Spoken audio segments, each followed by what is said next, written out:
I want to talk about Taylor Swift, but not in like the Easter eggs, my favorite song off the album. I want to talk about her in the sense that can we give her like a minute and also back off because nobody in their 30s wants to hear all of our opinions. Hear this out. Hey, it is Listen, it's Liz, and we are back on my front porch. So if we hear the wind chimes, if we hear a car drive by, I'm pretty sure my postman is coming up the street, so just bear with me. But welcome to my Taylor episode. I think the reason why I love Taylor so much and why she has been just one of those people that I've always been inspired by and I've always backed up, even through the Reputation era. But I remember, when she releases an album, she works on that album. She's a couple years older than me. So the age she was when she wrote those songs and felt that way, when she would release that album, it would be like perfect for me. Imagine being 14, 15-year-old Liz, who then hears the song 15, and it just feels like that person is going through it with you. Like there is something about the magic that is following someone who is putting her emotions and her insecurities and what she's feeling into songs and releasing them at times where you can kind of relate. And I think that's why when I was really thinking about this, and I'm sure somebody else has also thought of this, this is not something brand new, but I think that's why when I thought about it, I was like, the latest album, The Life of a Showgirl, I saw so much hate online about it. And I was a bit confused because my first listen, I was able to listen on my way to my new job, and I was able to listen to the entire thing from start to finish. And my jaw was on the floor with some of the songs. And it not necessarily is it because like the lyrics were so amazing, but because of what she was sharing.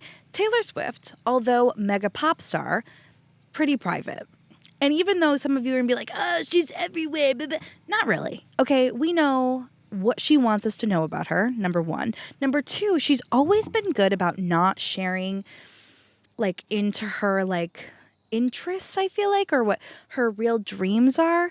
And it wasn't until Tortured Poets where we even heard her whisper about like a family or wanting kids. And now here we are. So regardless, The Life of a Showgirl, what I liked about it was that she was talking about things that were so normal. Mind you, the girl announced her engagement on Instagram as if she was another girl you went to high school with.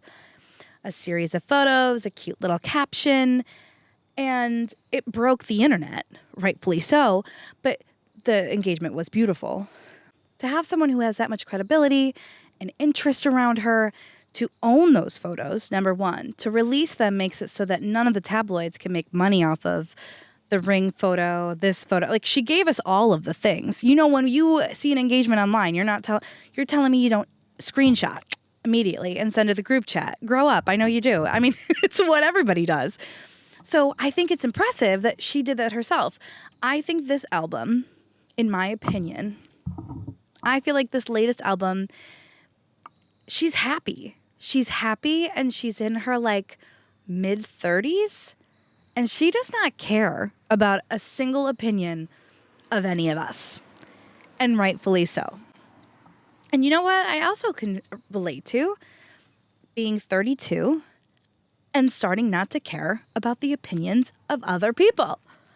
And I said, all of us go through these chapters, these eras, okay, of our own lives. And when we do that, we have outside sources. We have outside influences that come in and kind of shape who we are. I remember growing up and in school being like, just be true to who you are. I didn't get what that meant. And I think it wasn't until I saw that there were people who would straight up try to be other people, fit into a club, fit into this. Now, I'm not saying I didn't try to fit into places, but I also didn't get not being true to yourself because I was lucky enough to be surrounded by people who always would accept me no matter whichever version of me they got that day. I know that some people aren't as lucky. So, when I thought back to all of Taylor's eras and when I have to give spiels about Taylor and why I love her and why I've been a fan of her and why, I am not like a Swiftie in the sense where I think she can do no wrong, mind you. But I hate when I like tell people, oh, I love Taylor Swift. And their first reaction is like, ugh, I hate her. Why is it that we feel so comfortable to hate on a person who we've never met? Now, I'm not saying I'm perfect. I know I like to make fun of like Nickelback or Bruno Mars, but people always are shocked by this. Bruno Mars, I'm not really like the biggest fan of, but I appreciate what he has done for the music industry. Just like how I can't understand why people can't put that aside and be like, oh, Taylor Swift has done waves and has paved the path for so many other artists. And when they're like, no, that's not true. That's not true.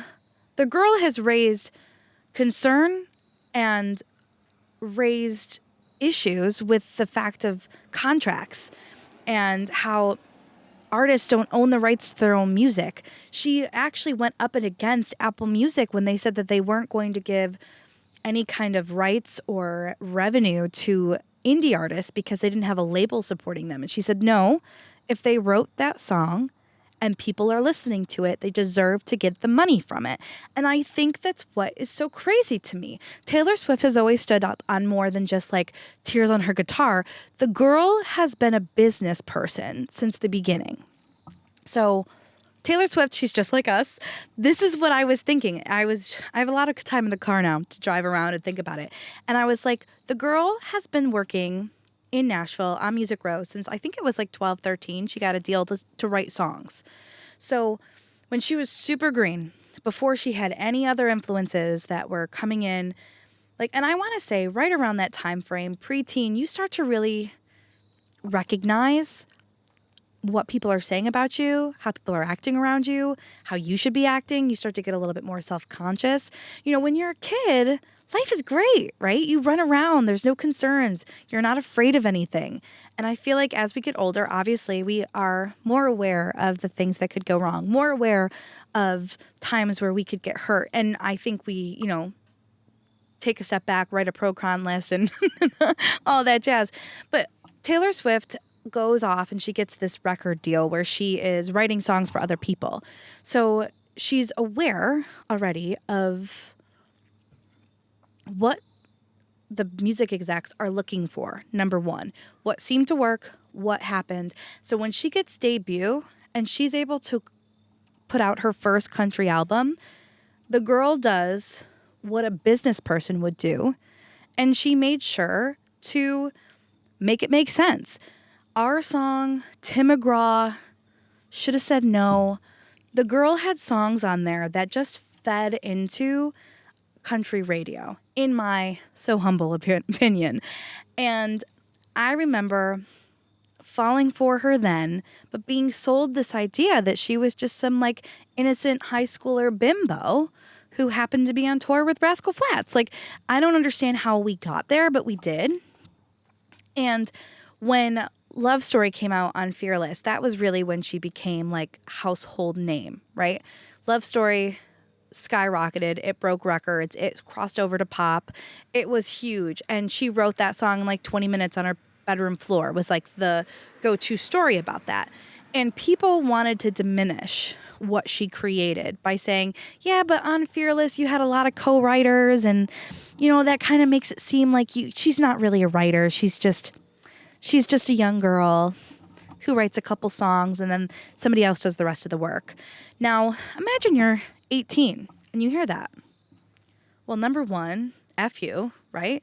Because you're going to tell me that the song that I wrote that is number one on every chart right now and it's crossed over to pop, my first one ever, is because some other person stood in a room and wrote it with me? Absolutely not. So she wrote Speak Now. Because when you're 18, nobody can tell you don't know nothing, right? Nobody's going to sit there and tell you what you can't do. So you're going to just do whatever you want. So she was like, I'm going to write and completely write by myself, Speak Now.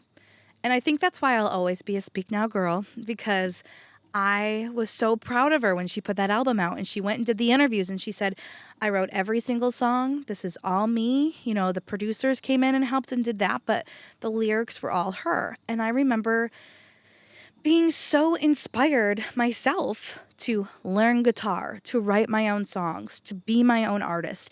And not only that, she also inspired me to start making videos, which in like a big roundabout way, because she was big on social media, she was great at connecting with people. She was a business person. She knew what she was doing. She knew in order to get that connection with the fans, to have them care and to want to be a part of her journey, you had to bring them along the way. So she would make YouTube vlogs and videos, and oh, I ate that stuff up. I ate it up. And of course, at this time, we are still dealing with the drama that is Kanye West and the Taylor Swift story of her fame. Ugh. But during this time, she then starts dating, right? And now she's a serial dater because the world can't handle a girl going on a couple dates in her like early 20s, and they just can't stand it. And I remember thinking it was weird because I didn't feel like she was serial dating. I felt like she was a couple years older than me. And if I was going on dates, why would Taylor Swift not be going on dates? Because she's a country artist? Confusing, right? So next thing you know, she releases Red. I remember when Red got released, everybody around me loved the album so much. It was the first Taylor Swift album I was like, eh. And I wanted to like it, but all these years later, I made the realization after Taylor's version came out, I didn't relate to the song. I didn't relate to the album because I wasn't heartbroken. I hadn't been heartbroken. I hadn't been hurt. And that album is so sad. It's got, of course, like 22 on there, and there's songs on there that are happier, but when you're in your early 20s and you've been heartbroken, those songs are so they just hit different all too well. I mean, we know it, right? But I remember not getting it. My husband is a big Swiftie as well, and that's his favorite album, and he's like, I can't understand why you just don't like it. I was like, it's not that I don't like it, I just don't get it. I did listen to it a lot when Taylor's version came out, and I think it's because, I had my heart hurt a couple more times since then, but I made the realization then. But Red comes out, and now it's not country enough. Now she's too much like a pop star. So now we're going to hate on her for that. And she decides to listen to the outside voices because you're in your early 20s and you are aware of what people are saying about you and you want to be liked and you want to be this. And if you're telling me you're 21, 22 and you weren't that way, then power to you, okay? But I was 21 when I first tried to be on the radio, and I was trying to be something. And I was trying a lot of different ways to do that. Was it going to be video? Was it going to be music? Was it going to be just going to school, getting a job, making that like my entire personality? I don't know. Taylor Swift heard that she wasn't country enough, so she went pop. Now, thank God she did, because pop really, I feel like, is where she shines, because 1989 comes out, and that is like the first time people kind of take her seriously, I feel like, as a artist. At this time, we're still talking about how she's this curly-haired, loves to date boys and break up with them and make breakup songs about them. Ugh, I hate that. I hate that. But that's what they started with. That's what they did. So she released 1989. And now she's having this really great career. And she's doing and I feel like she's feeling really great.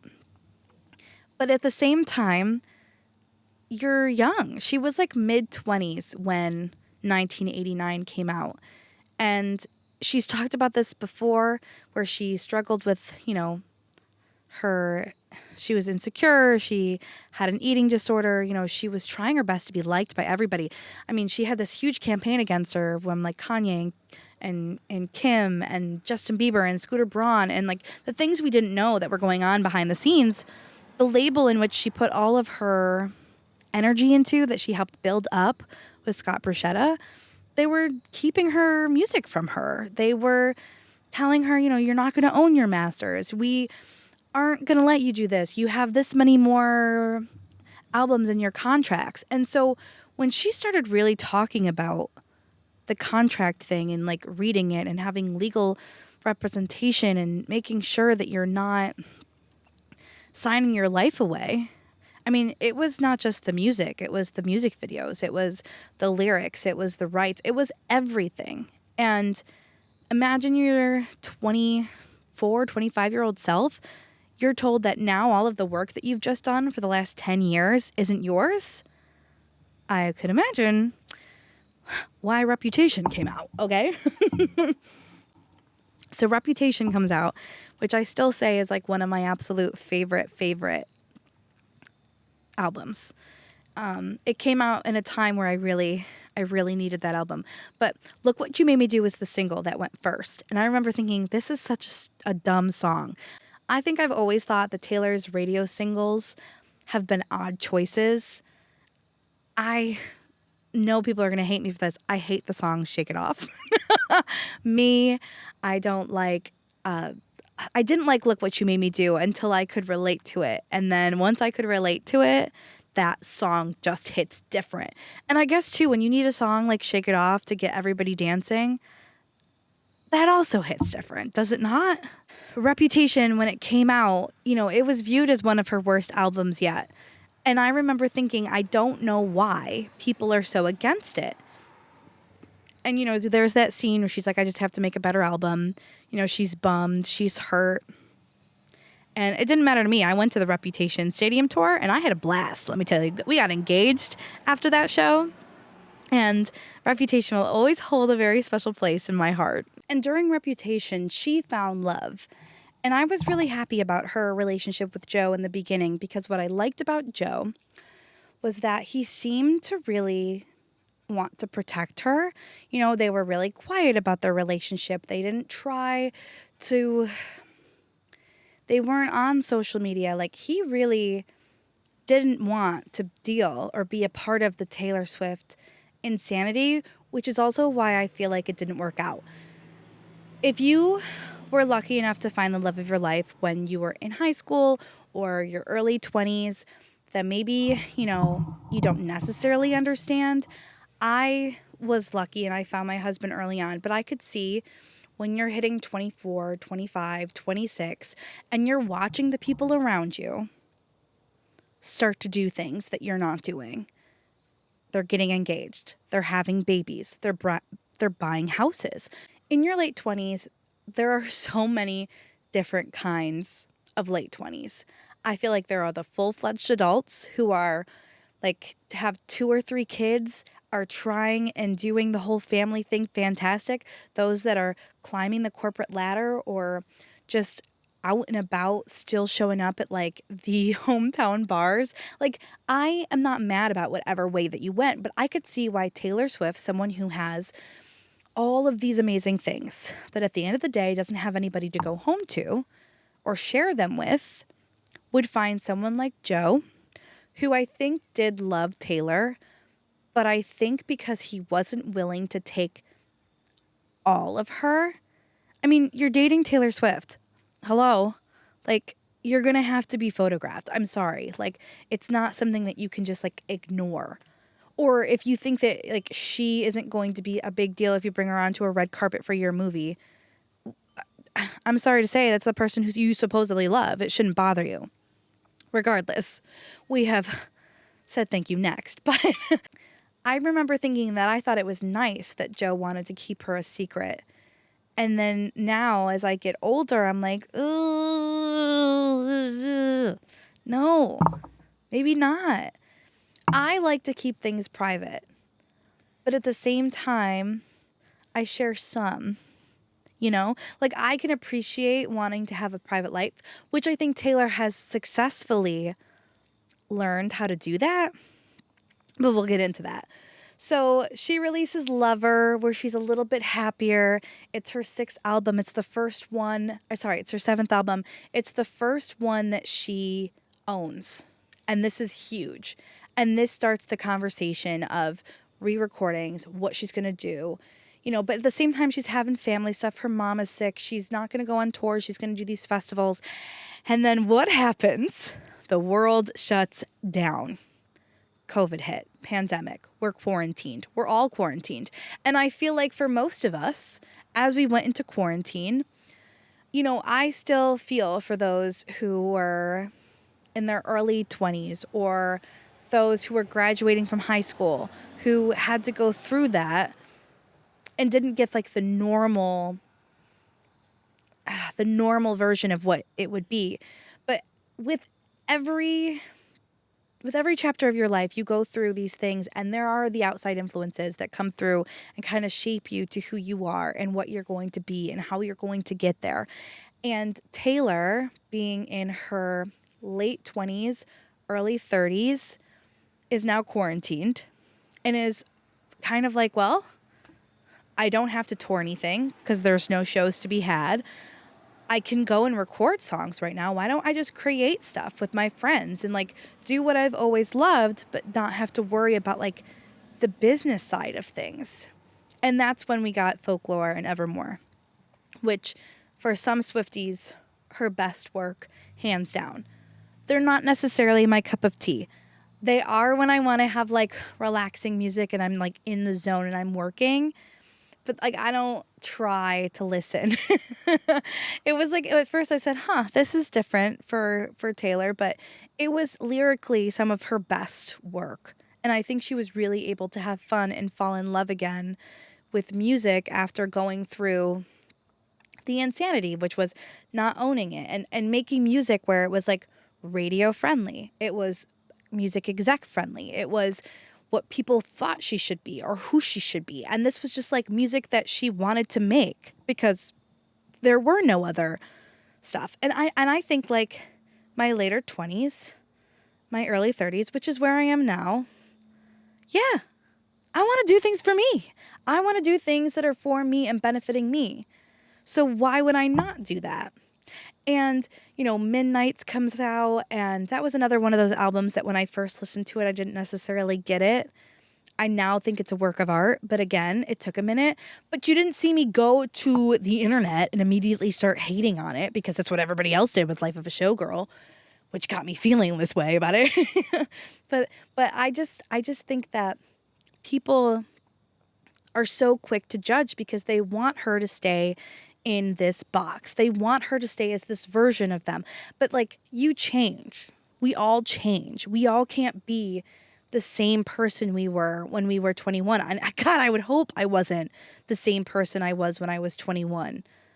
I've realized where I've grown and I've realized where things, and I could still continue to grow, but I also know that I've learned so much. I would never want to have to go back and stay in a box that was the old Liz.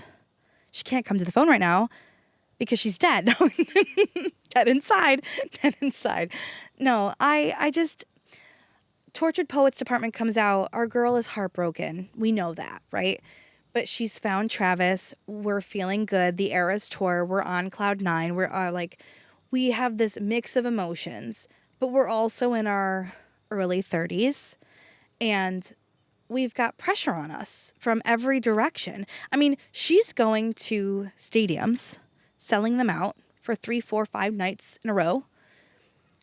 And when I went to the Eras tour, I remember sitting there and looking around and thinking, the money I alone spent, okay, luckily we got tickets at face value, but the tickets, the outfit, the hotel, the gas to get down there, the parking, all of the food and drink, all of the fun that we've had, I was like, this is a big thing that I'm spending money on.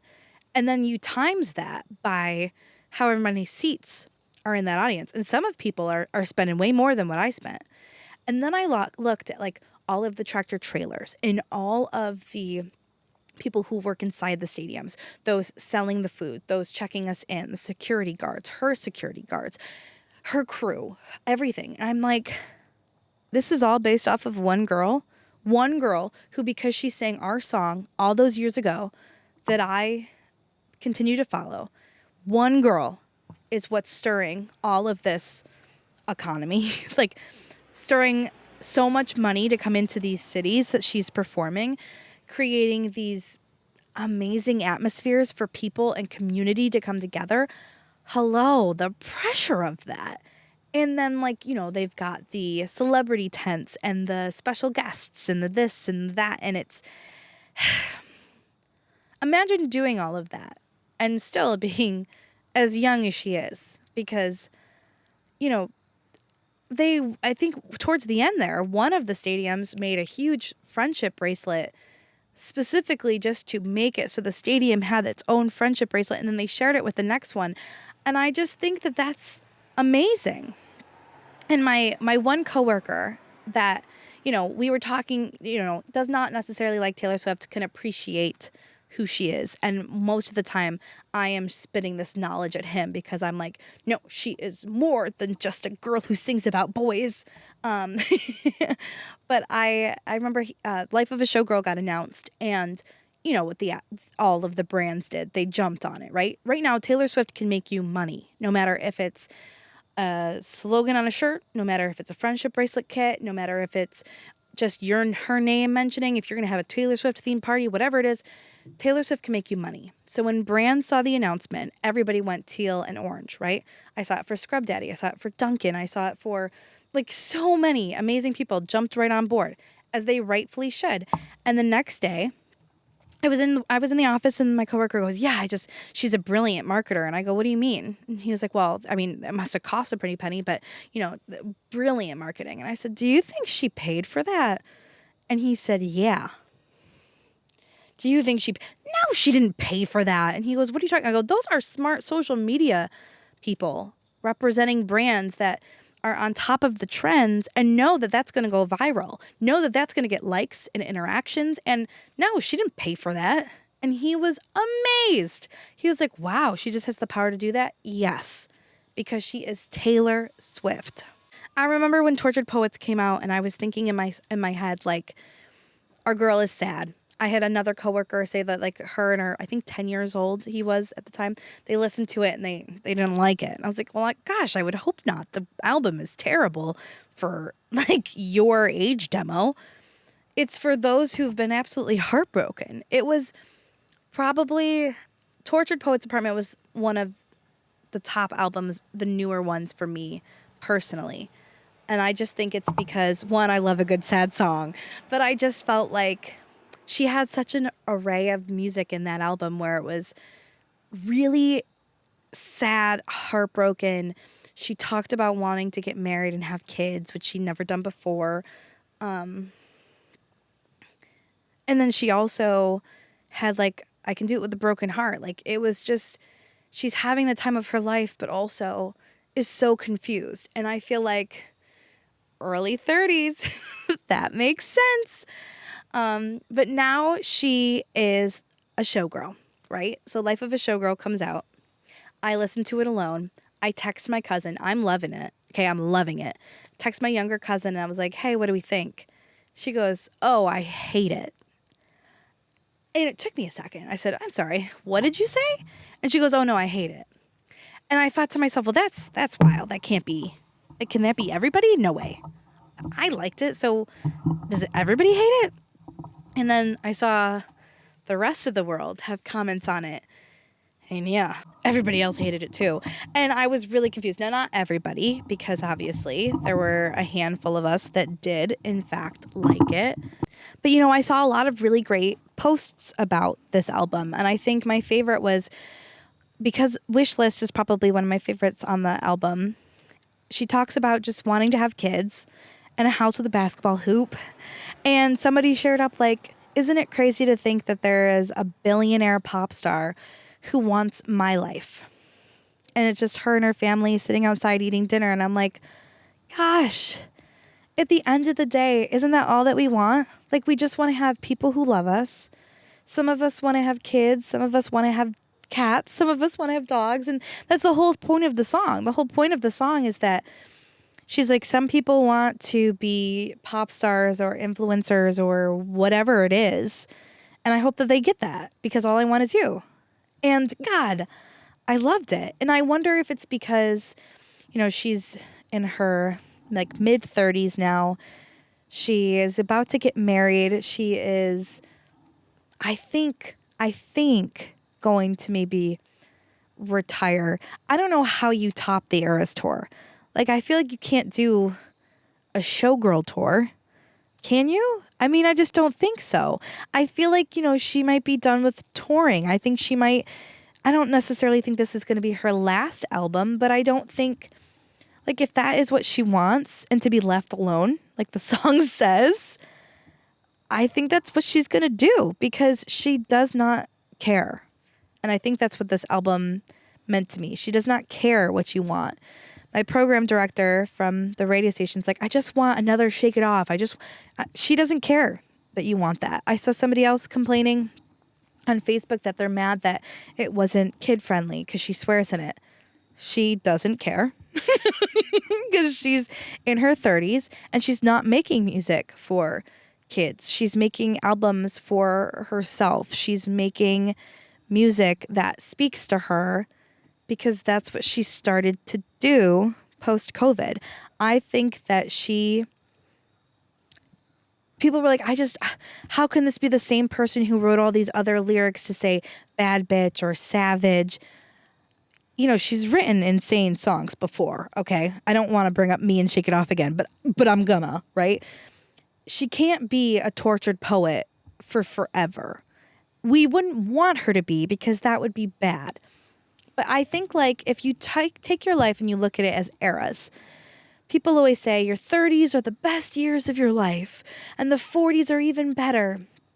And, I'm thinking I'm 32. I'm early on to this whole 30s thing. But can I treat myself to nice things? Yes. Do I enjoy sitting on this front porch and hanging out? Yeah. What once interests me back in my 20s doesn't anymore. I think about how, like, we would go to concerts and try to find ways and to not spend a whole lot of money. And now I'm like, oh, treat yourself because I'm not treating myself in other ways. I don't know. I just feel like, people always say she's a billionaire. She can't be trusted. She can't do this. If you were Taylor Swift and you were as popular as you were, if you were as known as you were, are you really telling me that you're going to be taken like a normal plane? Insert eye roll here. No, you're not. You're taking a private jet. Is it ridiculous? Yeah, but you know what? She's got money for it. I wouldn't want to go on a plane with a bunch of normal people. When I tell people I'm a fan of Taylor Swift, they immediately tell me all the reasons why they can't stand her. They hate her. She's the worst. I don't want to look at her at a football game. It's crazy. I didn't know she was in charge of holding the cameras to her face. But whatever, to each their own. I think it's crazy that people just assume that she should do all of these things the way that they think she should do. And if anybody else had opinions like that on your life, would you listen to them? Probably not. And should you? No, absolutely not. I just feel like we could learn a lot from Taylor Swift. But it kind of put things into perspective for me that just because you're a pop star, it doesn't make you any less insecure, have any less problems. You just have different ones. And even though you're 25 and you are on stage with all of these amazing people and you watch your best friends get married and have kids and have normal lives and become doctors and become this, she is still going to be affected. And I think it's okay. It's so easy for me to scroll online right now and be like, ugh, what am I doing? How am I not there? How is she doing that? And they always say, like, we all have the same amount of hours in a day.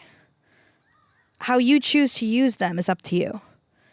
And, every time I try to get, like, my life back on track, it's like I do everything all at once. So what I'm trying to do now is slowly, as I get into a new routine, it's like, figure out the new routine, number one. See how long it takes to get to work, how long it takes to get home, how often am I going to be late, how often am I going to do this? And then, am I going to do meal prepping again? How am I going to do it? How often will I do it? Do I really need it? And then add in, how often am I going to move my body? How often am I going to do this? Instead of trying to do all of it all at once, because that's impossible and not really attainable, at least not for myself. But I just think that as I have been sitting there in the car and thinking about it and listening to Showgirl and looking at all of the ridiculous things that have been said online about her, there are people who will still tell me, I don't know, there's just something about her I don't like. There's something about... Cool. Okay. But Taylor Swift can inspire a lot of us to just try to be who we are and know that we're not alone. And I think that's why I'm such a fan. She's always been there for me. And I needed Life of a Showgirl for sure to remind me that, like, it's okay to want to slow down and take a minute and just want the basic things. Who knew that I would just want to sit here and sip on my coffee or my water and read a book and be able to enjoy a slow October day? But that's my episode today. I wanted to share some knowledge about my version of why I love Taylor, but also a good reminder that every era of your own life is just as important. But remember that you're always going to have influences that come in from other sides. One day at a time, baby. One note at a time. We shake it off. Can't have awesome without me. Ugh. And you can call me honey because you want to. I love you. I mean it. We'll be back in a couple of weeks. And until then, just remember, I am with you 100%.